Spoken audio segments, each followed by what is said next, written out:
it's like, hey, maybe the reason you're not getting the mobility you want is your body's trying to tell you something. Going back to some of those things we mentioned earlier, though, like whether that's ankle mobility or thoracic spine mobility and kind of that FMS integration. I mean, those are all areas that I feel like people struggle with extensively. And they're areas that a lot of people are trying different things to correct, right? Like, oh, I'm doing cat cows, I'm doing my ankle rocks and my calf stretching, and it's not improving. And one of the many applications that I've seen a lot of benefit from with the kettlebell from a rehab standpoint to address those things is actually applying load to it. Because I think a lot of the times people do these mobility drills or whatever, and there's no load component. And it's like, if we remove the load, your mobility might even be okay. It's like, hey, maybe the reason you're not getting the mobility you want is your body's trying to tell you something. Hey, we don't know how to organize ourselves here. We don't have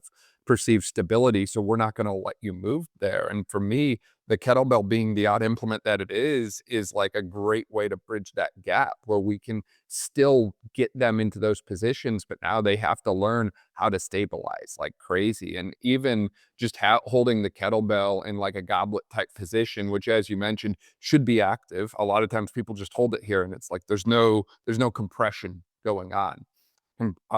Holding the kettlebell, deep squat, a little bit of rock side to side, like that's probably done more for me to fix different people's ankle mobility than sitting around and stretching calves all day. Not to say there's not value in those things, but I think a lot of the times, if we add a load component and a skill component to some of these movement patterns, the mobility naturally follows instead of only checking one box, trying to just get more WD-40 out of it. It's like, hey, let's actually do something that covers 5 different things at once instead of just one thing at a time. Definitely.